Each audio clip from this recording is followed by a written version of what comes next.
예수께서 성전에서 나와서 가실 때에 제자들이 성전 건물들을 가리켜 보이려고 나아오니 대답하여 이르시되 너희가 이 모든 것을 보지 못하느냐? 내가 진실로 너희에게 이르노니 돌 하나도 돌 위에 남지 않고 다 무너뜨려지리라. 예수께서 감람산 위에 앉으셨을 때에 제자들이 조용히 와서 이르되 우리에게 이르소서 어느 때에 이런 일이 있겠사오며 또 주의 임하심과 세상 끝에는 무슨 징조가 있사오리이까? 예수께서 대답하여 이르시되 너희가 사람의 미혹을 받지 않도록 주의하라. 많은 사람이 내 이름으로 와서 이르되 나는 그리스도라 하여 많은 사람을 미혹하리라. 난리와 난리 소문을 듣겠으나 너희는 삼가 두려워하지 말라. 이런 일이 있어야 하되 아직 끝은 아니니라. 민족이 민족을 나라가 나라를 대적하여 일어나겠고 곳곳에 기근과 지진이 있으리니 이 모든 것은 재난의 시작이니라. 그때에 사람들이 너희를 환난에 넘겨주겠으며 너희를 죽이리니 너희가 내 이름 때문에 모든 민족에게 미움을 받으리라. 그때에 많은 사람이 실족하게 되어 서로 잡아주고 서로 미워하겠으며 거짓 선지자가 많이 일어나 많은 사람을 미혹하겠으며 불법이 성함으로 많은 사람의 사랑이 식어지리라. 그러나 끝까지 견디는 자는 구원을 얻으리라. 이 천국 복음이 모든 민족에게 증언되기 위하여 온 세상에 전파되리니 그제야 끝이 오리라. 사랑하시는 성도 여러분, 복된 날입니다. 오늘도 주 안에서 승리하시는 여러분 되기를 바랍니다. 오늘 아침에는 마태복음 24장 1절부터 14절의 말씀을 함께 나누겠습니다. 앞서서 예수님께서 바리새인들과 서기관들의 외식함, 그리고 그들의 불법과 그들의 썩어짐과 완악함에 대해서 7가지 화를 선언하셨습니다. 예수님께서는 바리새인들과 서기관들의 화를 선언하신 이후에 더 나아가 마지막 때에 이르게 될 세상의 종말에 대하여 성전이 무너질 것을 예언하시면서 세상의 종말에 대하여 마지막까지 어떻게 신앙생활을 해야 될지, 그리스도인의 제자들이 어떤 주의를 기울여야 할지에 대해서 이어서 말씀하고 계십니다. 예수님께서 성전에서 나오셨답니다. 이 성전은 헤롯 성전입니다. 여러분 잘 알고 계시듯이 성경에서는 3가지 성전이 지어졌습니다. 첫 번째는 솔로몬 성전이죠. 그리고 이후로 포로 생활의 끝에 포로에서 귀환한 이후에 수르바벨 중심으로 해서 2번째 제2성전이 지어지게 되었고요. 지금 오늘 본문에 나와 있는 성전은 헤롯이 유대인들의 환심을 사고자 만들었던, 중축하고 있었던 아주 규모가 큰, 아주 어마어마한 3번째 성전이 지어지고 있는 중에 있고요. 그 성전에 대해서 유대인들 자부심을 갖고 있었는 상황 가운데 이야기하십니다. 성전에서 나와서 가실 때 제자들이 뭐라고 물어보냐면 성전 건물을 가리켜 보이려고 나아오니 대답하여 이르시되 예수님께서 너희가 이 모든 것을 보지 못하느냐? 내가 진실로 너희에게 이르노니 돌 하나도 돌 위에 남지 않고 다 무너뜨려지리라 라고 이야기합니다. 이 예언의 말씀은 AD 70년에 로마의 디도 장군에 의해서 실제로 실제화되어지기도 했고요. 더 나아가서 성전이 무너질 것에 대한 것들은 기존의 성전 질서, 옛 언약의 질서, 그것들을 통하여 자신뿐 아니라 다른 사람들도 지옥 백성 되게 만들어버리는 그 지금의 완악한 성전 체제에 대한 무너짐에 대한 경고 및 예언이라고 할 수도 있을 것입니다. 아무튼 전혀 무너질 것 같지 않은 너무너무 화려했고 규모도 가장 컸던 그 성전, 그래서 유대인들의 자랑이었고, 그리고 이방 사람들도 경탄에 맞이하지 않는 이 성전이 무너질 것에 대해서 이야기하고 있다는 것입니다. 수많은 위대한 교회들도 마찬가지였습니다. 초대교회 7개의 교회가 있었지요. 요한계시록 7교회의 7개의 교회들, 소아시아 지방에 있었던 위대한 교회들, 훌륭한 교회들에 대한, 물론 단점도 있었습니다만 그런 교회들에 대한 편지 아니겠습니까?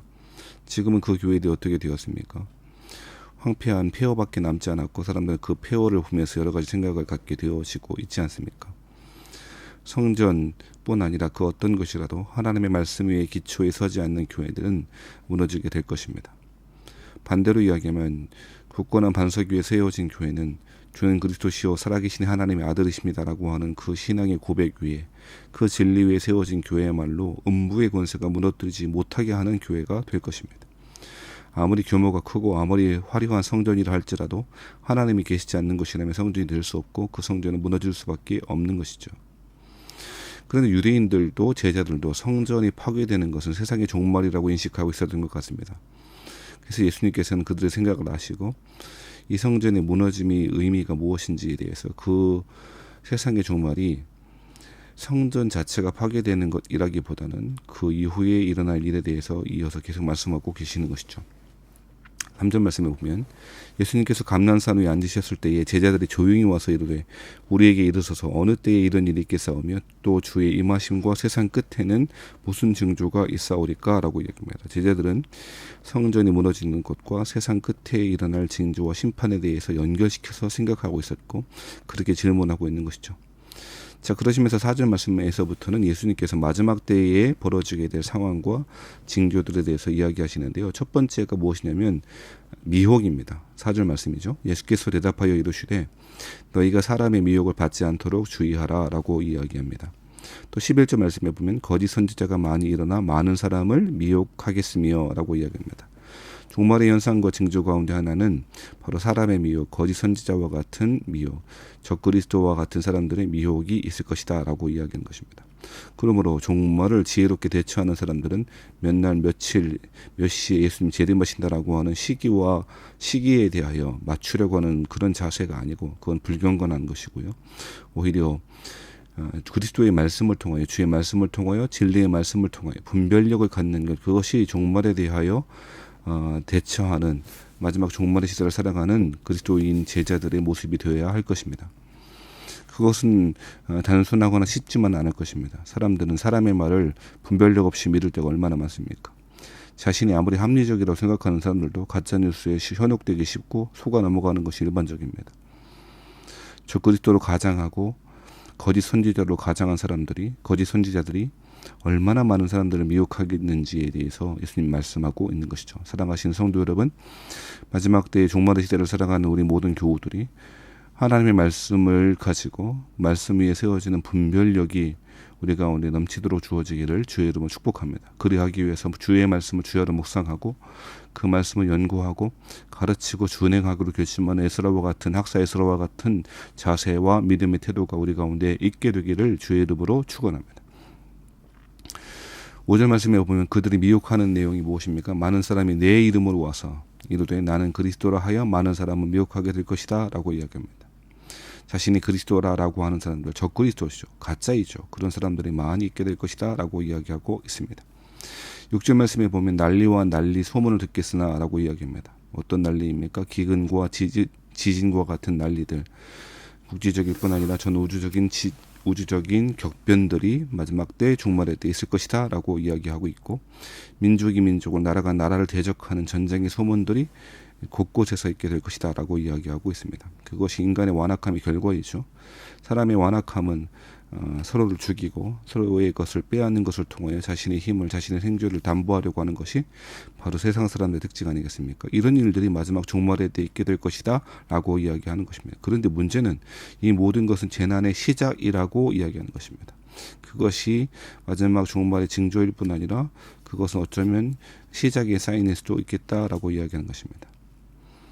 자, 이때의 그리스도인들은 어떤 일들을 겪게 될까요? 그때 이 사람들이 너희를 환란에 넘겨주겠으며 너희를 죽이리니 너희가 내 이름 때문에 모든 민족에게 미움을 받으리라 라고 이야기합니다. 그리스도인들은, 하나님의 제자들은 그리스도의 신앙을 가지고 있다는 이유 하나만으로, 진리의 말씀을 담재한 하나님 말씀을 가지고 있다라고 하는, 신앙을 가지고 있다라고 하는 하나의 그 이유 때문에 환란을 당하고 죽음을 당하고 모든 민족에게 미움을 받게 되는 일이 있을 것이다 라고 이야기하고 있습니다.